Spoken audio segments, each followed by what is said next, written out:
Good morning, everyone. I too am very grateful for the effort that you guys have made to get here at 7 o'clock in the morning. I know that Thursday at IHRSA is a very long day, so credit to you. The objective of this presentation is not to convince you that wearable technology is on the horizon and on the way over to us. Rather, that wearable technology and digital fitness more specifically is already here. And it comes with both opportunities and threats. I was fortunate enough to introduce the keynote speaker 2 years ago at the closing ceremony, and I got up at the closing ceremony and said that 5% of North America currently wear a wearable device. Last year, I got up and introduced the keynote speaker, and I said that 10% of North America are currently wearing a wearable device. And on Saturday, when I get up and introduce the keynote speaker for the third year in a row because Myzone sponsor it, I will say that 21% of North Americans are wearing a wearable device. The growth rate is extraordinary. In fact, what is most interesting is that the growth rate is 6 times that of the smartphone boom. If you saw the PwC report around wearable technology recently, you would have seen that the CAGR, which is the compound annual growth rate of the wearable space, is growing at 54% per year, meaning next year when I get up and introduce the keynote speaker, 30% of North Americans will have a device. The year after that, 45%, then 68%, and then even people who have got BlackBerries at that point will get themselves a wearable device. You know. So the growth rate is extraordinary. I said that we're 6 times the smartphone boom. We're actually tracking the same trajectory as the tablet boom. At the 2-year mark, 20% of the population had a tablet. At the 4-year mark, 41% had a tablet. So it doesn't matter which statistic you look at, they're all pointing in the same direction, which is upward right. What is very interesting is this number here. 60% of all wearable users around the fitness space feel more in control of their health. These devices give them self-efficacy, and self-efficacy gives them engagement. 60% is an opinion poll that I think the president would be happy with at the moment, or a football coach would be happy with in terms of a win-loss ratio.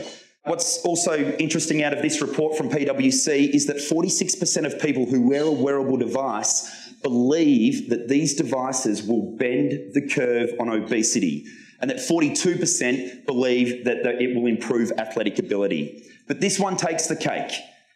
57% of those surveyed believe that wearable technology will extend their life expectancy by 10 years. So we've certainly got our job cut out for us. And if it's not that, at least the consumer sentiment is really hot at the moment, reinforcing my point. Relevant to this audience here today, 61% of all wearables are fitness devices. So here we are, the small little fitness industry, and when we go out for dinner, I've got friends in the oil industry and finance and retail, and the fitness industry feels small when I talk to these guys about business. But here we are at the heart of the boom of wearable technology, which is really exciting for us. And of course, relevant to this room as well, and consistent with all the other numbers, 50% of North America say they are likely to buy a device in the next 12 months. So ladies and gentlemen, I rest my case. Wearable technology is not on the way. Wearable technology is here. Last year, I got up here and quoted Jim Chambers, the CEO of Weight Watchers, and said, wow, he had his earnings call last week. This is a year ago. His revenue was down, his earnings were down, and he came out and he blamed it. He had one culprit, and it was the headwind of wearable technology. And the next day, or after trading, it dropped by 27%, did his share price. About 2 or 3 weeks ago, he had another earnings call, and his numbers are all down again, and he came out, and guess what? It's the same culprit, digital fitness. And the day after, the share price did this. This was 2 Fridays ago. It dropped by 35% in one day. These guys didn't have a proper strategy 3 or 4 years ago, and they're paying the price. So that leads me, of course, to Myzone and where we're positioned. The thing about Myzone is that we've got 2 theatres of war, if you like. We've got 2 faces to our brand, a B2B face and a B2C face. At the B2B level, we're about working with club operators, helping you integrate digital fitness into your existing business model to enhance customer lifetime value of each and every member, and to also help you go outside the 4 walls of your bricks and mortar business and to generate extra revenue. That's what we're about. That's what we're really passionate about. The other side of our mission is B2C. The B2C mission is about encouraging routine, and we do it through game mechanics, we do it through reward loops, we do it through social accountability, and we do it through corrective feedback. That's the business that we're in. So it begs the question, why Myzone? If all these consumers have got hundreds of options out there, whether it's the Under Armour app that's just come out, whether it's a new device, optical blood flow, all of this, why would they choose Myzone? Well, I will make the point that we have found the sweet spot for those people that go to the gym, and the other devices haven't thought through their journey and their customer mapping journey. You see, on one side of the spectrum, you've got Fitbit and Jawbone and all those accelerometers. And on the other side of the spectrum, you've got Polar and Garmin and these type of devices.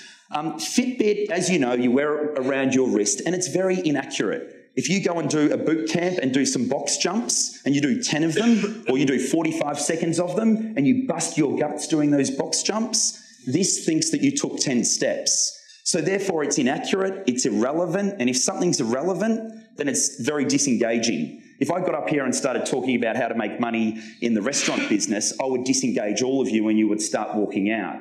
Relevancy is all about engagement, and Fitbit is not on point with what our members do inside the gym or with concerted exercise outside the gym. However, what they're really good at is gamification. They're very good at creating leaderboards and badges and using game mechanics in a non-game scenario to engage the population, right? On the other side, you've got Polar. They've been around for years. They've got a very accurate device. Good on them. But they're focused on the quasi-athlete or the athlete. It's all about how many minutes in zone. It's all about aerobic base building and anaerobic thresholds and lactic and threshold points. It's about training smarter.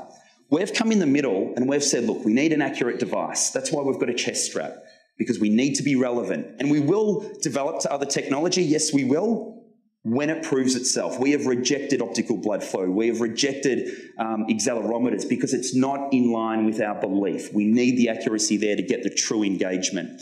But we've borrowed from the world of gamification, and that word gamification has only been in the dictionary since 2010, so it's a very new concept, but it's basically playing a game with, as I said, non-game scenario, and we've created the leaderboards and the badges and whatnot to make exercise really, really simple. Therefore, we're in the sweet spot for a gym member. We're very inclusive. Anyone can wear the belt because heart rate creates a level playing field, a bit like a golf handicap. And you can do any exercise. You can do a box jump, you can do push-ups, you can do burpees, you can get on the treadmill. We don't care what you're doing, whereas other devices do care what you're doing because they're not designed for all those activities. These are the devices that I've been talking about. The pedometer on the column on the far left-hand side, that has been around since the 15th century. Who knows who created the pedometer? Very famous, very successful man, Leonardo da Vinci. Okay, he designed it to give to his Roman soldiers to improve accuracy of mapping. That's how old that technology is. Pedometers. It's a little pendulum that swings inside the little unit that sits on your belt. The next one, of course, is the accelerometer. The accelerometer is just a 3D pedometer. And I've already spoken about how inaccurate it is on a box jump, okay? But then you go into the locker room and you blow dry your hair. I mean, I don't really need to, but apparently, and you blow dry your hair and you get given way too many credit points. Okay, you've then got on the far right, you've got the chest straps, which are the accurate devices. Ours is 99.4% accurate to an EKG machine. And the column I jumped over, that's optical blood flow. That's what Apple came out with 2 days ago, if you saw the release. That's what Fitbit came out with at the CES show 2 months ago. Optical blood flow. It uses light to measure the movement of your blood through your capillaries. And it's accurate to a point. I was on the Fitbit website just 3 days ago on the way out here, and I've got the Charge, I've got the Surge, we try them all, we've got more gadgets than you can point a stick at. And I was on the Fitbit website, and they have come out themselves and said this: our device, the Fitbit Surge, is not accurate above 85% of your maximum heart rate. That's annoying for a gym member. Further, if you're doing random acts, Things like getting down and doing burpees and push-ups and kettlebell swings. And if your arm is moving around, then the algorithm that's been placed into it can't work out what you're doing, so it can't make the right assumptions. If you're running smoothly like this, yeah, it's fairly accurate. It's fairly good, particularly the Mio Alphas and things like this. They're $200 though, a much higher price point. You've got to pull them down your wrist all the way up your arm, and they're relatively accurate. But with Fitbit and with the Apple Watch, you're not going to pull it up your arm. It's going to sit on your wrist, and it will have light coming in, other artifacts, light that will distort the image. And Apple have even spoken about this limitation. They're not selling it as super accurate. So therefore, for our target market, we have to be aware of that. So who's our market? This is our market. 50% of the population do not do exercise. 50% of the population attempt exercise. They have a crack at it. Only 20% do enough. Our mission at Myzone is to get the guys in the green area and move them into the red area. That is your mission as operators as well. So what is Myzone and what is coming new from Myzone? Well, we've still got this. We've still got the TVs with the tiles up on it and the colours and the numbers and whatnot. For those who haven't seen Myzone before, this is what a tile looks like. 5 bits of information. Your name is in the top left-hand corner. Your heart rate is in the bottom left-hand corner. 99.4% accurate to an EKG machine. Your maximum heart rate is the big number in the middle. Your CAGR, that is up in the top right-hand corner. In the bottom right-hand corner is our point system. That's our golf handicap system. And it's based on time and intensity. This is the legend that we use, and a lot of you will be familiar with this. If you're in the 50s, you get 1 point per minute. That's the grey zone. In the 60s, it's the blue zone, 2 points per minute, because the intensity is coming up. In the green zone, 3 points per minute. That's in the 70s. In the 80s, the yellow zone, 4 points per minute. And in the red zone, which is the 90s, also 4 points per minute. So you could have a super fit athlete right here and a beginner, and I could be the instructor, and I could suggest, hey guys, we're in boot camp and we're on the heavy rope. I want you both in the yellow zone. The super fit guy is going to have a much higher cadence to get his heart rate up than the beginner. And that's what I mean by golf handicap. So even the beginners and the deconditioned can earn points. That's only fair from the way we see it. Okay, very good. So you told us this. 79% of all your trainers quit within the first 12 months. That's a problem for you. But unfortunately, it was a problem for us as well, because we would launch Myzone, we'd get them all up and excited, they'd be on board, and then 79% of them would quit. And a year later, there's a whole new audience there. You guys know exactly what I'm talking about. So we thought about it and we created our own online Myzone University, which is an LMS system, a learning management system. So we've got different tracks. We've got tracks for the front desk staff. We've got tracks for the trainers. We've got tracks for the sales team. We've got videos there that will show them how to sell a belt at the point of sale. We're launching that this month as well. Frictionless deployment. Yesterday at the Myzone panel, we discussed a lot about integrating Myzone into what you're already doing, getting it into small group training, baking it into personal training, just bundling it in there. The belt's not that expensive. If you're selling a personal training pack, throw it in as a value add and use it to build value and to retain them in that premium service. However, a lot of you have got a lot of members and you need a really, really scalable approach to this. So we have created the 3 E's: e-marketing, e-commerce, and e-support. E-marketing, what I mean by that is that we've now engaged a top-tier marketing agency to create content for you guys on a quarterly basis. We will be giving you emails to add to your email drip. We'll be giving you banner ads to put on your own website. We will be giving you social media content to drag and drop and to get it out through the drip and to start penetrating your population. And I think it's fair to say that because the wave is coming and because last Christmas or last holidays, nearly every family, somebody got a Fitbit or a Jawbone, this is now becoming more mainstream. So you will have members who 2 or 3 years ago thought, what the hell is that? Now they're kind of getting it, and they might have seen the TV at the club and they've heard about the challenges, and then an email comes through and they're like, you know what? I am struggling with motivation. I do need a kick up the rear end. Why don't I buy now? Which moves us to e-commerce. We're launching this week at IHRSA an e-commerce shopping cart or an e-commerce platform, meaning if they click buy now, they can go directly to our shopping cart, purchase the belt, it will be shipped to their door, and you guys will just get a commission kickback. There's no need to hold inventory. It just makes it really, really light for you. Speaking of keeping it light, e-support.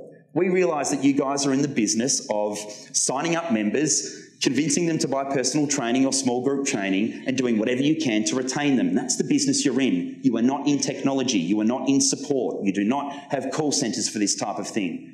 We do. And one of our core strengths is the fact that we've got 3 company-owned offices around the world. One in Chicago, which is where I'm based from, one in the UK, and one in Melbourne, Australia, which is my hometown, and Dave's hometown as well.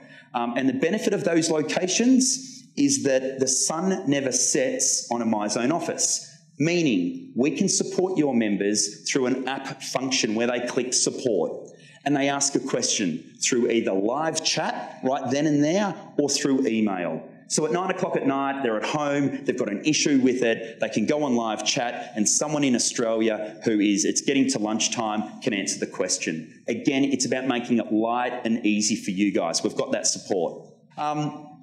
Okay, so what's your return on investment with just a few minutes to go? At the end of the day, it's all about CLV, customer lifetime value. You acquire your member, you get them in, and you've got to sell them membership, sell them training, keep them for as long as possible, get referrals out of them, and bump that number up. We are not a bolt-on. We are an integration into what you're already doing. And so I'll finish the presentation by saying this. Wearable technology, as I'm sure you all agree, is here. The whips are absolutely cracking. Radius, NBC, Under Armour, Fitbit with Fitstar. Weight Watchers are now trying to encroach. The whips are cracking. One way or the other, you do need a digital fitness strategy. We're bricks and mortar, they're digital, and at some point they will converge. Getting ahead of the curve, unlike Weight Watchers, and being ready for it is what we advise. Of course, we have positioned ourselves as the wearable technology with your business plan in mind, making it versatile for your member, giving them utility, and enabling you guys to drive that customer lifetime value. So guys, thank you very much for your time. I do appreciate it.